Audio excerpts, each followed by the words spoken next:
Citizen Kane, but even critics have claimed that it was shit in its day. Some films are shit and shit they will stay, but some get better over time because of Nicolas Cage. So which film stays shit forever? And which one's got a little bit better? Second chance movies. No Paul Blutts were harmed in the making of this podcast. Welcome to Second Chance Movies, the podcast where we rewatch movies and decide if they deserve a second chance. I'm Joe Harper, your host who loves rewatching movies and collecting candy at Halloween.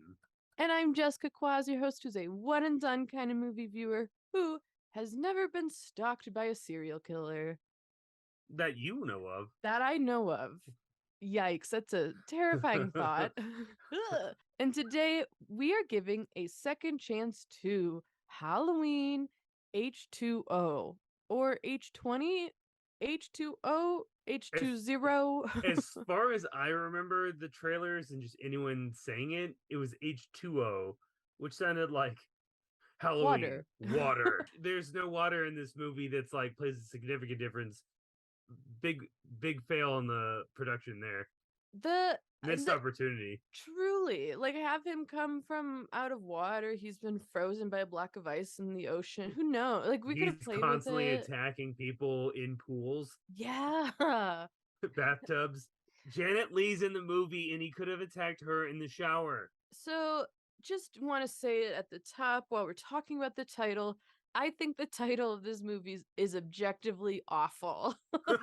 Just not good. They were trying to do something here. It was 20 years since the original. Cool. But like Halloween 20 or Halloween H20 or Halloween H2O is just, what are we doing? I was thinking like, what if like 20 Halloweens? Because it's been 20 Halloweens. Title aside, we're here to give this movie a second chance. We are reviewing this movie because it is the spooky season of October that leads up to Halloween. Plus, this month, also, we get, I assume, a conclusion in the new Halloween trilogy, Halloween Ends. Let's revisit one of the old Halloween movies. One of the ones that, I don't know, people may have not liked so much. So here we are for H20. Well, before we get into Halloween H2O or H20, whatever it is. I don't know. Do we want to talk about some things we've given a first chance to recently? I sure can. Using my AMC A-list, I went to the movies again this week.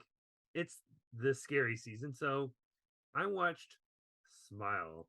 Ooh, I've really been wanting to see Smile. It looks interesting. Quick sidebar, did you see how they infiltrated the Dodgers game with a bunch of like people smiling? That does not need to be a sidebar. That is news for that movie. The marketing for Smile is great. First off, I saw that trailer in like almost every movie I saw, and I was just intrigued. There were some scary moments. It just looked different. It looked really engaging and like a very not a super original idea, because it does feel like if The Ring and It Follows had a movie baby, that is the movie we get. So if you like either one of those movies, I think you'd like Smile. Anyway, trailer aside, they hired some just actors to just smile at sporting events. I think baseball games what we got a lot. But they would sit behind like the dugout and sit behind home plate and just smile really creepily and hold that for a while. And they got attention. They also did it like Good Morning America. Oh, I missed that one. So many people online being like, what's with all these people looking like this? This is terrifying. What is this? And then it's creepy. It's so creepy. It's really effective. Whoever thought of that idea was really smart because it got people even more interested in the movie. I wanted to see it because the trailer looked really cool and interesting. But after that, like publicity stunt, made me want to see it even sooner. Aside from that, movie is fun. I liked it. I had a good time. For me, I don't want to talk much about the movie, except maybe things we've seen in the trailer. I mean, I like it. I haven't watched a super ton this week, but one thing I did try to watch was Dahmer on Netflix. Okay. What? Explain try to watch. So I was intrigued and I decided to give it a go. Uh-huh. And I only got like 3 episodes in and was like, I cannot watch this for my own mental well-being. Okay. I'm out, guys. It was it's heavy. It's very heavy. Knowing how accurate it is to the real events that happened just makes it even more harrowing. I can watch some really intense things and be Yeah. fine, but it was just the realism of it very much for me to deal with. Um that being said, like, yeah, there's a lot of controversy around it, and some of which I agree with and see. But in terms of just like what the content itself is, I mean, Evan Peters is so fucking good in everything he does, and he really nails Dahmer down to his voice and his mannerisms. I think that's also what makes it extremely uncomfortable and creepy to Okay. watch. Because I have not watched it. I don't think I'm going to watch it. It's Ryan Murphy, correct? It is Ryan Murphy. So is it does it glorify Dahmer, or is it kind of just factual, or is it very fictional? So I unfortunately already knew a lot about the Dahmer case, and just because I love a good true crime podcast. So like I was aware of like a lot of this stuff. So from what I've been able to see, it is much more like true to what actually happened than some other shows or movies are. It's very accurate in that regard. And I wouldn't necessarily say it like glorifies him or makes him look like a cool dude who's Yeah. but it at some points it does become like, do we really have to humanize this guy? Like, I'm sorry, I don't care that he had a shitty childhood. A lot of people have shitty childhoods and they don't murder people. Like, Yeah. whatever. I think it could have been better suited as maybe a movie or something else. Because it's the thing is, I only got through 3 episodes. It's fucking 10 episodes, each one an hour of just ghoulish behavior. Aside from what you could guess is in it, in real life, there were many instances where the police completely failed people, and seeing that unfold is so infuriating. If you have seen the show or if you know, there's like one victim in particular.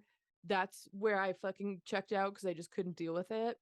So I'm gonna be watching other spooky things because that one, like, it still is. I'm still thinking about it, and I not in a good way. In a everything is dreaded and awful. Maybe you should lighten up the palette with Hocus Pocus 2. Absolutely, yeah, that sounds way better. Let's talk about this movie that we came here to discuss, Halloween H20. For those of you who do not remember this movie, or for those of you who have no idea what this movie's about, I'm going to read what IMDb has as its synopsis so we're all caught up. Laurie Strode, now the dean of a Northern California private school with an assumed name, must battle the shape one last time as the life of her own son hangs in the balance. Wait, did you battle the shape? Yes. Okay. So there are some instances where he is referred to as the shape because some people don't know he's Michael Myers, but like I feel like we, especially 20 years later, we're all very aware that he's Michael Myers. And they don't try to hide it in the movie. Like right away, it's like, oh yeah, Michael Myers is around. Like that's so Michael weird. escaped. I mean, there's a shadowy moment here and there where it's like, is that him? But yeah, I mean that's what's going on. She's in hiding. She's trying to like just live her life. First of all, I don't need to know that she's the dean of a private school No, in the synopsis no. because she also is teaching classes too, right? Like, Yeah, I thought she was a principal, but she does teach classes also. And like the whole time watching it, I was like, where did Laurie Strode get the credentials to teach if she's like assumed an alien? Like, what the? How do we get here? for someone who's had so much trauma as she had early in her life as a teenager, I think she would lay low in a really quiet job. Yeah, just like an accountant or something, you know? Something where she didn't have to talk to too many people. Not like Yeah. be the head of a school. Yeah, how do we get there? So the whole synopsis, Michael's back again. It's been 20 years since the incident that started all of these movies. and Michael's trying to finish the job. Michael loves a flair for the dramatic, so of course, he's coming out 20 years later. Entrance, hey, don't forget about me, still around, bitch. Jessica, do you remember your first time with this movie? Yeah, I saw this movie like way too young. I don't know Okay. why. I remember the Blockbuster days and like walking past the horror section. Okay. And for some reason, this cover, which is really just like the characters' faces, and like I think a knife is around, like really like Oh, spooked see, me. to me it was really basic. But for some reason, little Jessica was spooked out by them. And so I was always like mildly intrigued, like, what is this movie? And I think I was like, ooh, maybe I think middle school, maybe early 12, 13, early teens, I don't know. And I watched it, I think, at like a sleepover with friends and being like horrified. Even though that 40-minute stretch from the beginning to the middle where there is not a single murder, I was scared. Man, you watch so many movies at sleepovers. Yeah, there was not a parent in sight to monitor what we were watching. I remember being like very scared about it, and I don't think I'd seen it since. It was like one of those movies where as I grew older, I realized like, oh, actually everyone thinks it's really cheesy and hokey, but like it scared the shit out of me as a kid. So it was very interesting revisiting it as an adult. I don't think I've seen this before. But while watching it, I was thinking, I know I've seen this scene. So I feel like I've seen the parts of this movie via like clips from like Watch Mojo, or at least someone's told me about it. I don't remember this movie at all. So I think it was a brand new movie for me, except for just the knowledge of LL Cool J's character. I also was conflating this and Halloween Resurrection. I really like the new trilogy. I think it's fucking great. But one thing I don't like is that none of these, except for the very first movie, are canon. And that's annoying because we get the whole backstory in the second one. So why couldn't it be like the first and second? Because the layer of them like being blood relatives makes it even more fascinating. Yeah. But so like Lori, I'm sorry, in this like new rendition, she was like almost murdered in her teens and has had that much trauma for her whole whatever. With Judy Greer's character, this is in the first one where she's like, you don't know what it was like. My mom was crazy growing up with her. Blah blah blah blah. It would have been so much more interesting. I was thinking this while watching it. If they had just keep it canon. I don't give a shit. Get Josh Hartnett back as her son and be like, no, you don't understand. When I was a teen, he came to fucking kill me too. My mom's always paranoid. Because in this movie, they're showing that she's got like night terrors. He's got to take care of her. She just has 2 adult children. Sure, yeah. He still fits the age. Yeah, he could still do it. Now that we've heard our first times, let's hear what the critics had to say on their first times. I just want to remind everyone, this movie is 24 years old. We may spoil this movie. We're going to be talking about it maybe in depth. I don't know. We may be giving big plot points away. Beware of spoilers. All right. So, Rotten Tomatoes for the tomato meter. I love reading the tomato meter for everyone. Seeing where we all stand. Tomato meter is at 52% and the audience score is at 49%. Well, let's see the positive reviews. Jessica, do you have any positive reviews from our critics? I sure do. To start us off, James Bertinelli with Real Views. Now that they have produced something vaguely enjoyable, hopefully the filmmakers will let the series rest in peace. No, as long as people are showing up to the theater, they're going to keep making it. Absolutely. And sure thing, they absolutely do. I think it's different in 2022, knowing like if you've got a franchise, they're going to keep making movies as long as we keep showing up. It's become a business more than it is an artistic idea and expression. Yeah, and I think, like you said, we're aware of that now. Like, I'm not seeing many takes about movies being like, okay, hopefully this is it. Like, put it to bed. Like, no one is saying that. We're not expecting that anymore.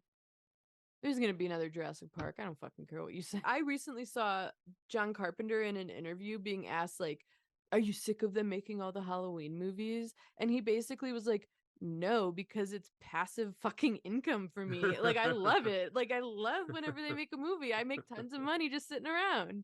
Kevin Thomas of Los Angeles Times. Halloween H20 is as stylish and scary as it is ultra violent. It brings back a stunning Jamie Lee Curtis in a role that made her a star, and it's a work of superior craftsmanship in all aspects. I can't get through that without laughing. It's because I just don't share this opinion. So in love with this. I also have the viewpoint of like 25 years of movies after this. Was it amazing in the 90s? Maybe. Maybe. Oh, I do appreciate at like the beginning of his review saying like the stylishness of it. I do think one thing I noticed this time around that I enjoyed was it felt like the style of Halloween, the OG okay. Halloweens, mixing it with the new like scream slashers kind of style. Okay, I appreciated I that. can see that. I liked that. I do agree with his comment. Stunning Jamie Lee Curtis. She's amazing. Ah, she's just, you know what? I'm just gonna say it. One of the very few nepotism babies I trust. I love her. I love her as Lori. Nepotism before social media like made people start just for just existing. She actually has Right. talent and is a very good actress. The big thing I'm kind of shocked about is she's never been nominated for any like Oscar. Yeah, She's been nominated for a primetime Emmy. That's the highest thing. that's Um, crazy. she's been nominated for a BAFTA award or two of BAFTAs. But like, what? Then again, I do think she chooses a lot of movies that are just fun. Like, Yeah, we're not like going Oscar bait worthy movies. We're doing something like I'd sit and watch this. exactly. A lot of Yeah, slashers, yeah, action, comedy. She just yeah. leans into it really well. And like, look, and we've talked about it many times, especially on our award season coverage of movies. You know, like awards really don't matter in the long run, but like to me, Jamie Lee Curtis is such like an institution of film. Like it is shocking to think all of her movies never once got her the accolades that you would think she has. I don't know. Yeah, especially the things like more recently Knives Out. I think Yep. one of the biggest things of her career was probably True Lies. And Yeah. like she's really solid in that. Yeah. A Fish Called Wanda. Like Fish there's Called so Wanda. many. And she's married to Christopher Guest too, which is always I forget and then I remember, and when I remember it's just like a nice like pleasant surprise every time. Freaky Friday, iconic. Opened her up to a whole new fucking generation. I'm still here, That's bitches. true. Yeah, rad. Love her. Gemma Files of I Weekly. Yes, it's hokey stuff, and yes, the 100th or so time they pull the you turn around and there's someone right behind you scare, it does tend to wear. But what did you expect? Halloween? Good point. I mean, you and I both like slashers, and I think what I like about it is I know what the formula's gonna be from the beginning to end, but like what's in between those, like what comes after the like turning around and getting scared, that's what I'm into. Get some creativity in there. That sounds I cool. I don't care about the jump scares. Jump scares are the least of my Yeah. concern in the slashers. Slashers, I'm looking for fun, interesting characters that get killed off in creative ways. I would love it if I could not predict who the final people were. Like if you put Jamie Lee Curtis in it now and she's the first one that gets killed, I would be like, holy shit, I do not know where this movie's going. And I do have to say that I think Halloween Kills, Halloween 2.22, it did kind of branch away from the formula, and I think that's why a lot of people didn't like it. So Oh, no one can interesting. ever be fucking happy. Well, speaking of complaining, you want to shit on Halloween H20 with some negative reviews? I sure do. Tim Brayton of Antagony and Ecstasy. It's somewhere around minute 58. That's in a film that runs about 80 minutes before credits, before anything particular interesting happens. That's fair. I kept clocking it. I also clocked it, a 40 fucking minute gap in between the beginning and when he comes back to actually fucking murder. And in between then, Laurie's just like, no, you guys, I'm like always scared. You don't understand. I'm always like fucking scared. And it's like, I get it. This is some character building. We need a world introduction, but like, let's also keep it moving. I do like the opening though. It's very reminiscent of Scream, like little baby JGL is like our Drew Barrymore, and it's, you Oh know, yeah.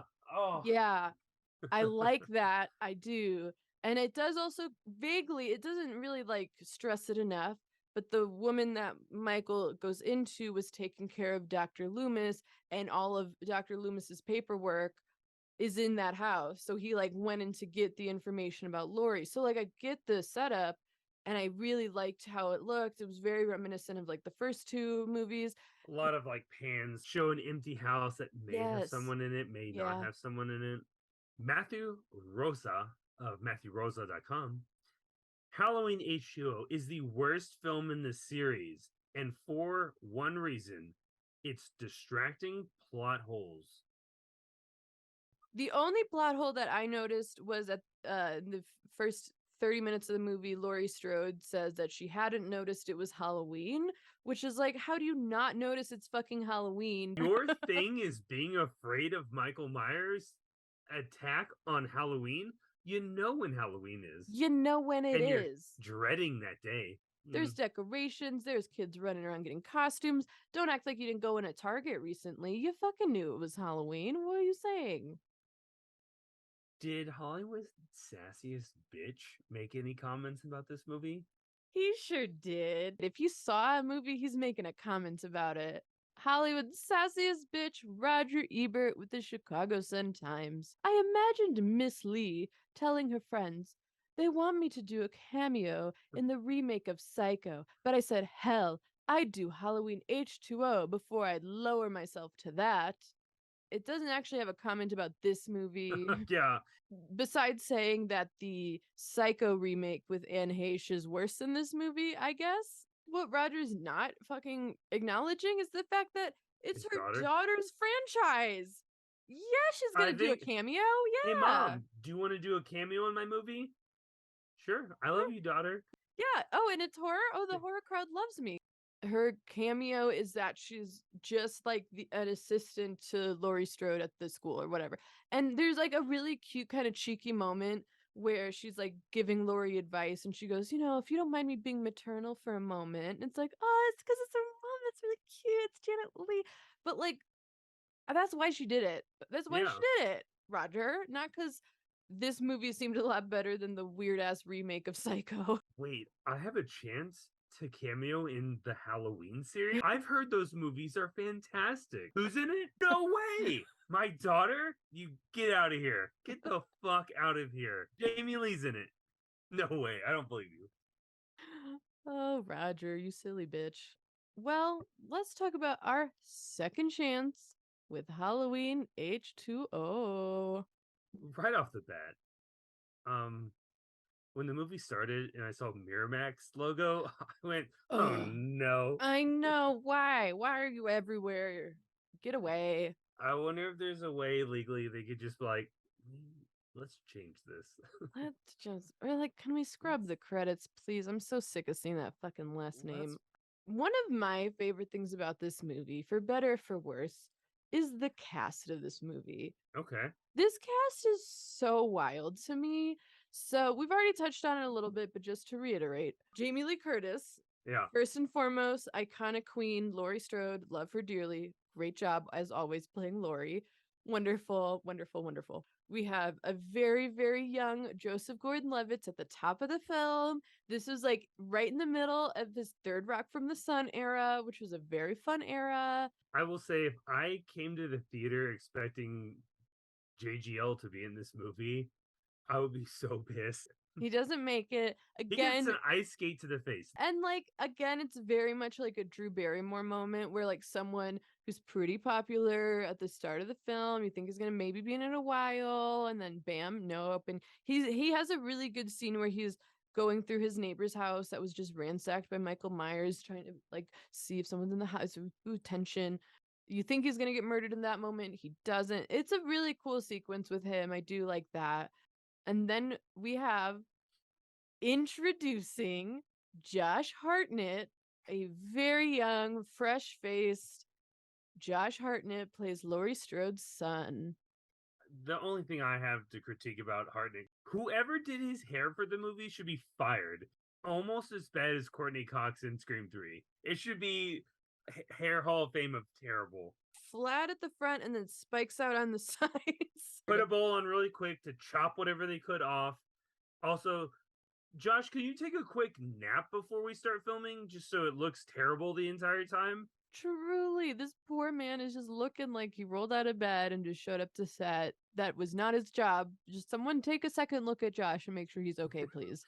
I would have loved to see Josh pop up as Laurie's son in the new Halloween trilogies as well. Yes, that would have been really good. That would have. I'm sorry, like I am so mad that like none of these movies are canon. He would have been fucking awesome in these new movies. I love Judy Greer. That's fine that she's in it. She also had a daughter that doesn't exist in this movie, but keep Josh around or hire Josh to be somebody else that's not her son. She's like, you look familiar. Yeah, why not? Let's get crazy with it. And I think too, like Josh Hartnett has grown into sort of maybe like a more gruff and like serious actor. And I think that he would have fit really well in the new Halloween movies where we're trying to go for that like worn down, like, oh, life's been rough kind of vibe.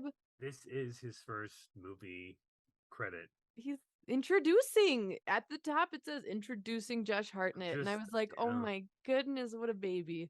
What a baby. Because he is getting back into acting. He took a big hiatus, so I'm glad to see him back. Especially like one of the ones I just saw him in recently was Wrath of Man. I can't say more great things about the movie. I enjoyed that one a lot. And Yeah, I gotta also be honest here for a second. I back in the day at the height of Josh Hartnett, I didn't get it. I wasn't that into it. I didn't really understand why everyone was. And then yeah, later when he like got back into acting, I saw him in Penny Dreadful, like a lot of us, for the first time in a while.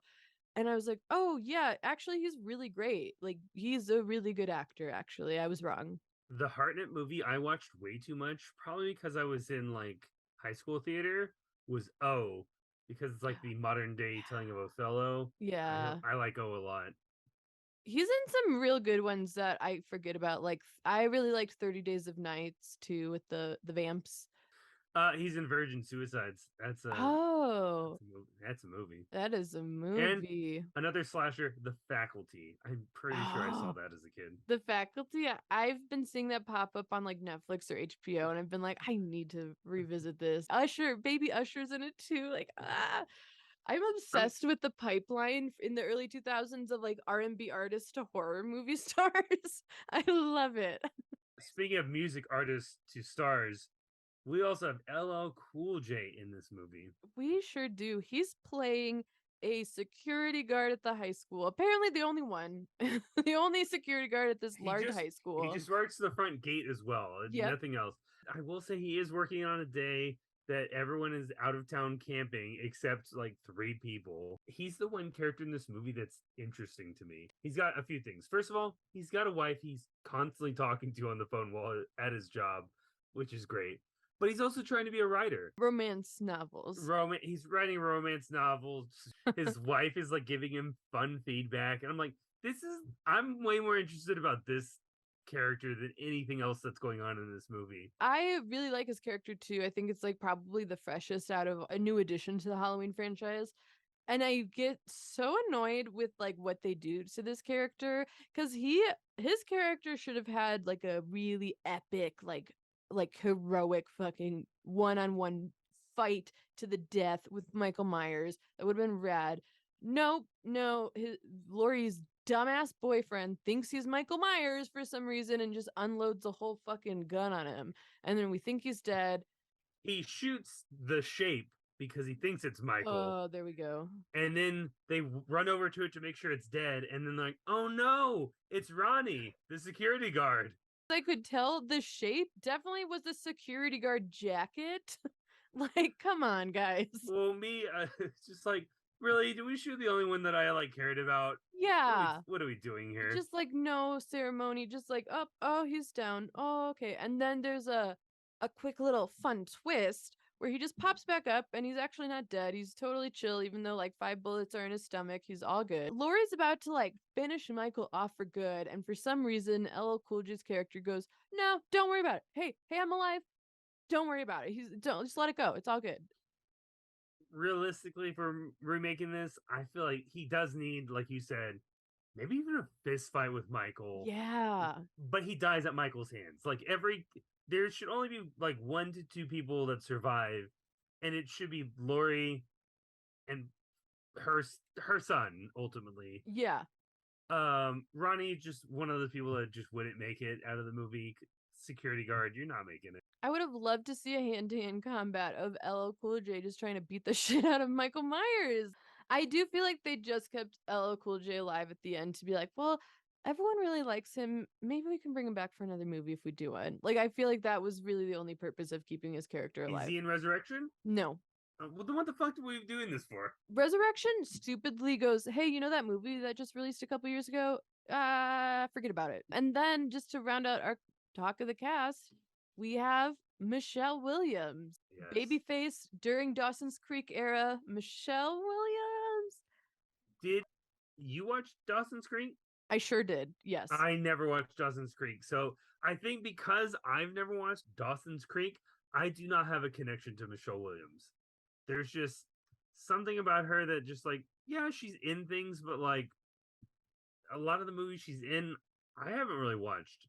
So I don't have this connection to her. That's fair. I just really like a good teen soap opera show. I really do. And Dawson's Creek is an OG of that. And it's always fun to see her in this era for me because it's just, she's so young. And so who knew where she was going to go? On what you were saying about her projects, in my opinion, maybe with the exception of Marilyn Monroe, I think Dawson's Creek is her like most interesting character. I love her as Jen in Dawson's Creek. But I will say, watching this and watching her in this, her character kind of takes the role of a damsel. Sometimes she like pops up and fights like she needs to, but for the most part, she's running behind Josh Hartnett. And watching that, I was just thinking, I would love to see Michelle Williams in a horror where she's allowed to like fight back, just like let loose. She'd be really good. So I'd rather see something like that than the Fablemans. Can we? Same. I agree. I just think the Fablemans looks like it will be good. Just whatever. It's Spielberg, yeah. Yeah, it's Spielberg being as most Spielberg as he could do. A movie about Spielberg. I would like a movie with Michelle Williams and Josh Hartnett. Another Halloween movie where they have like a kid and Michael's somehow trying to get that kid. Fuck yeah. I have to kill everyone that's related to me for a reason I can't explain because I don't talk. I would watch the shit out of that movie. Absolutely. That would be great. And in that movie, can LL Cool J be like the kid's godfather and he's just there? No, I want to be the security guard. The book career never took off. He's still trying. Oh no, make it be a published author. I just want to talk about the deaths. Is there a death in this movie that you think was like, hell yeah, that was so wild, I loved it? I thought all of them were pretty boring. Okay. Like a throat slash that happens kind of either off screen. The second exciting like death or like dying sequence is Jodie Lynn O'Keefe trying to escape via like the elevator. It falls and crushes her leg and she's trying to escape. And Michael's just like stab. The sequence is really cool with her trying to like outrun him by getting in a dumbwaiter. With her dead boyfriend that just got murdered. And I'm like, oh, that poor girl. Yes, it's so awful. And then when she gets out, as she's getting out, he cuts it and it lands on her leg, which is so brutal. And then she's really trying and you just know, girl, this is not going to go well for her. But the tension in that lead up was so good. I really liked that one a lot. I liked the opening with, like I've said before, I think it wasn't necessarily like this coolest, most unique or creative death, but it was a good start. Like if the deaths had built up on that, it would have been a good jumping off point. Unfortunately, some are even more boring than that. The most entertaining but most outlandish is the final death, which is Michael Myers himself, I guess. It's a crazy ending where, first of all, Michael Myers has wreaked havoc on the school. She's sending her son and his girlfriend out. She's like, get the fuck out of here. I'm going to close the gate to the school, make sure he can't get out, and then I'm going to hunt his ass down. And I loved that. I loved just seeing Laurie Strode being such a badass, being like, Michael, where are you? I'm going to fucking kill you. I love it. I love it. And then they do their, typical battle. He falls. She stabs him. Seems like it's over. But of course, it's Michael Myers, and this bitch will not die.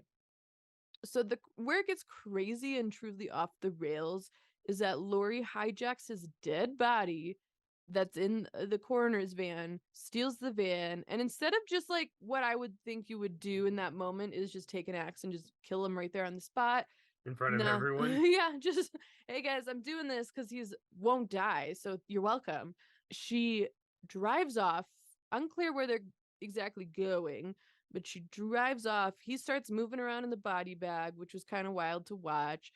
She slams on the brakes, which projectiles him out of the car. I called it. I was like, when he's moving around, I'm like, she's gonna slam on those brakes. He's Hell yeah. going through that windshield. Yeah. I like to watching him kind of coming up from out of the car crash, getting up off the street, and she's like, come on, motherfucker, come on.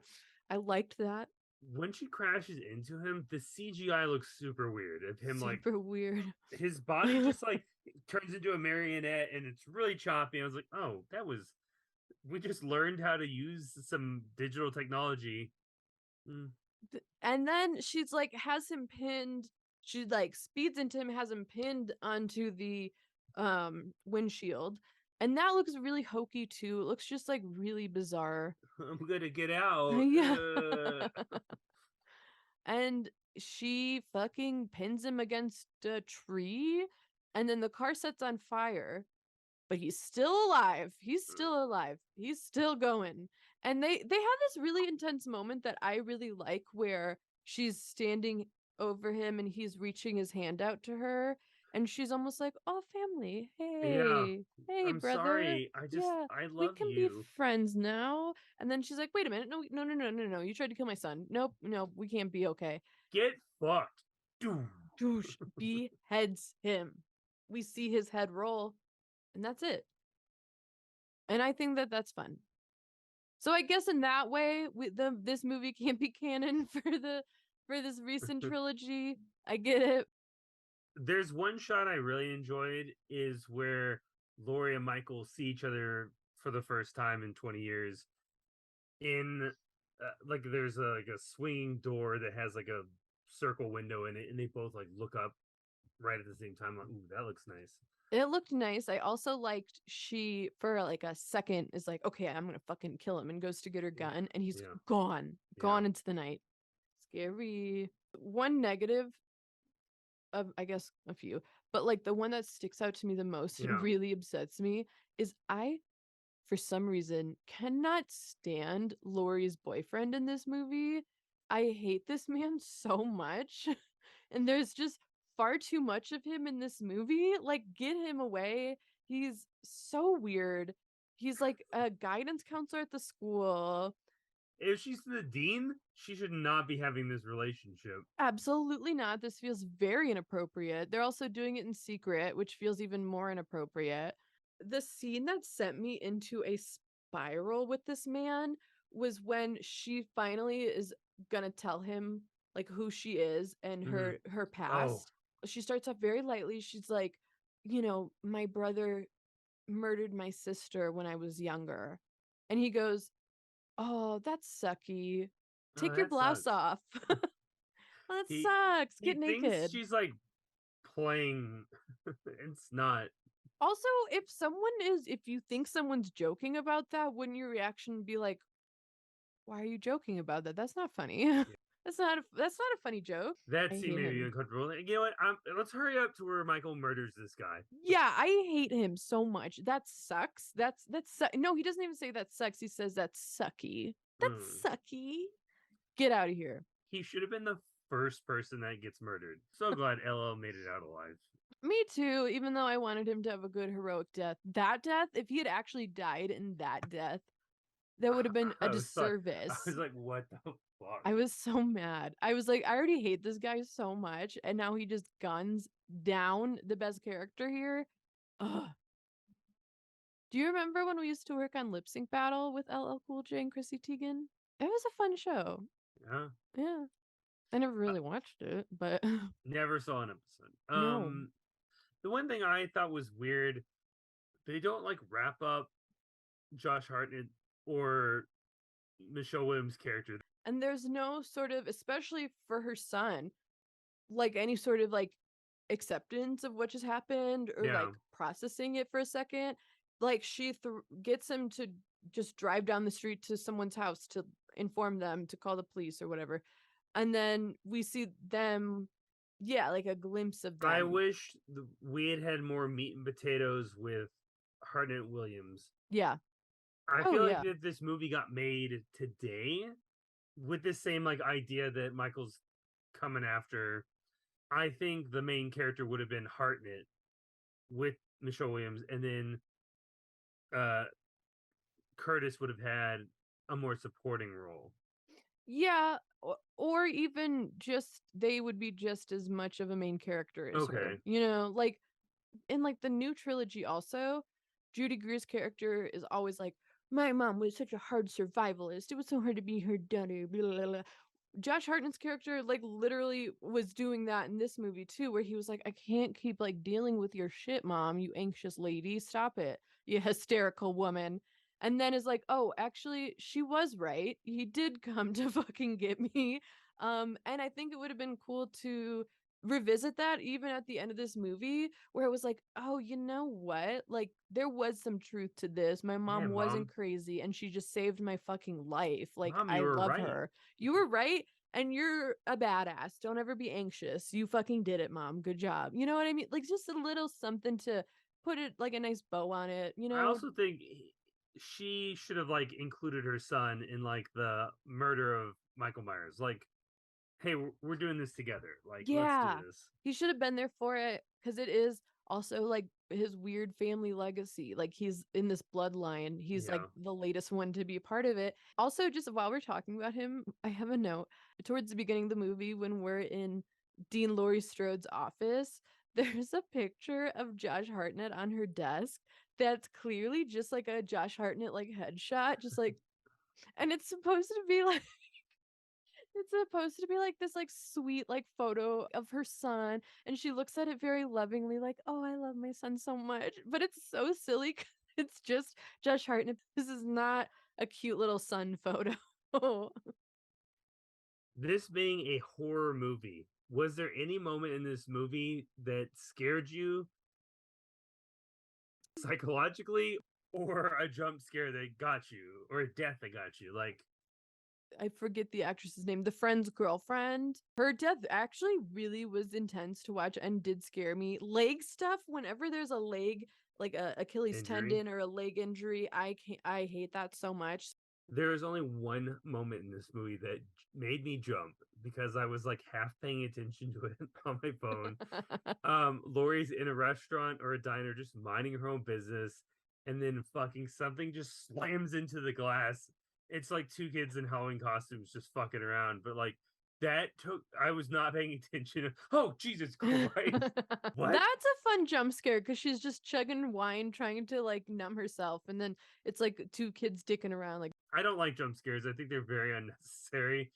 Just to startle us for no reason. It doesn't drive plot. It just kind of gets like we're on edge, but yeah, you can make us on edge without jump scares. yeah, and like there's a good 40 minutes where this movie is only jump scares that have no payoff. Very predictable because it's a character's walking backwards. They're like, you haven't turned around in a long time. Whenever you turn around, there's gonna be something there that's not Michael that you're gonna jump at. Oh, my boyfriend. Or there's yeah, there's a few of those. There's also a few of Lori like doing something and she thinks she sees Michael, so then she's like, and then it's like, oh, I was just imagining that. There's like 4 moments of that where it's like, okay, I fucking get it. You're traumatized, How lady. scary would that be if you constantly imagined Michael Myers everywhere? He was never really there. You just always think you see him. And there's a good moment in this movie that I wish had actually been Michael Myers, where she sees the shape like walking towards her and she closes her eyes like, nope, nope, nope, it's not real. And he's still walking towards her. She closes her eyes, nope, nope, nope. That would have been good. And instead it's that stupid ass boyfriend. Michael Myers' mask looked off. Like too clean. There was one instance where I thought, is this CGI? Like, did they CGI a mask? Because Yeah, it just looks weird. you're right. Like too clean, like too like not dirtied up enough. Like it looks like he just got it at the store and he's really proud of it. It's also like Weird. GTA Michael. He is constantly stealing cars in this Yeah. movie, which I don't like. I don't like the idea of him driving. I like the idea of him just walking everywhere. That's way more terrifying than he just is like, Laura's across the country. I'm gonna get her by walking there. Because his walk is so creepy. Like, his walk is so fucking good. It's slow. He's It's like, I'm gonna get you. I don't need to rush. at Oh, least boy. one or more can survive as long as you're faster than the slowest person. Truly. My wife would not survive this. She would be the slow one. I think I'd be like second behind her. I'm not a fast runner. I'm But not you- even a runner. But if you're with her, you'll survive because she's not. She would be like, I don't want to run. I'd be like, you know what? I don't either. Why You are we? might- Let's hide. You might outrun me. Actually, you might all endurance wise, my knee would give out and I'd be the one that goes. Her Oh, slow ass fuck. would just pass me. Like, I'm so sorry. I just After a while, I'd just be like, I am so tired. I'm so tired. Can I stop running? Michael, stop. Dude, just do it. He just Calm down. stabbing me. Dude, stop. All right. Well, I think it's come to that time. Let's make it official. Joe, do you think that Halloween H20 deserves a second chance? Oh, this is a tough one to weigh in on. On the one hand, there's like 20 Michael Myers movies, and on top of that, thousands of slasher movies. So my answer is no. This does not deserve a second chance. It's not the best Halloween movie. It's not the original Halloween movie. There'll be better Halloween movies. If you're really into the Michael Myers era and you've never seen it, I mean, I feel like you're gonna watch all of them. But if you've never seen it, there's 3 new ones that you could watch. Just go with those, or watch another scary movie. Smile's out right now. That's creepier. I think that that's a fair assessment, and I truly do not disagree with you in any way, shape, or form. But I'm actually going to say I do think this movie deserves a second chance. First of all, I'm gonna say no again because there is like 60 minutes of this movie that could be cut out, and you wouldn't feel a difference. Okay, that's fair. That's fair. But those 30 minutes are good. The 30 remaining minutes are pretty cool. So here's why I'm saying yes. Okay. Because this movie, maybe because the title is just so stupid, gets shit on a lot. And like, I think that it's not that bad. Like, it's not as bad as people remember it being. So in that regard, I think it does deserve a second chance. I think that there are definitely some redeeming qualities of this movie that even watching it now, I was like, oh, yeah, actually, this is kind of good. I kind of like this part. I'm not disagreeing with you. Yeah. Like, I think you are right. And I get it. But I also know, like, in the lore, in the canon, or the franchise, this Yeah. movie is regarded as being dog shit. And I don't think it's that bad. Like, I really think don't. The movie has a very strong opening, like you said, and I think it's a strong ending, but it has a horrible middle. It is so boring, and the only thing that spices up the middle at all is LL Cool J just being someone that has almost zero time with Michael. Yeah. Which I don't think he has like a scene, like barely a scene with Michael. That is like really bad that the most interesting character isn't even around our serial killer.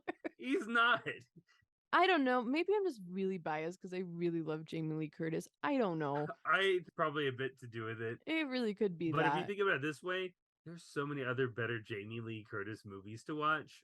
But I do again think in the context of the franchise and of this movie, like if you rewatch it, you're gonna not hate it. You're gonna enjoy it. I think like I found myself being like, oh, this isn't as bad as everyone says it is. Come on.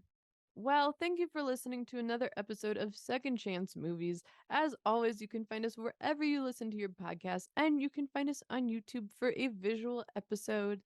We're also on all the socials. If you want to talk to us there, if you want to talk to us about the Halloween movies or what you're watching this October, we'd love to hear from you. What's a scary movie that you love, but no one else seems to? We want to know. A big thank you, as always, to Beaty McBeatface for our dope theme song. And we'll be back again soon with another spooky movie. Second chance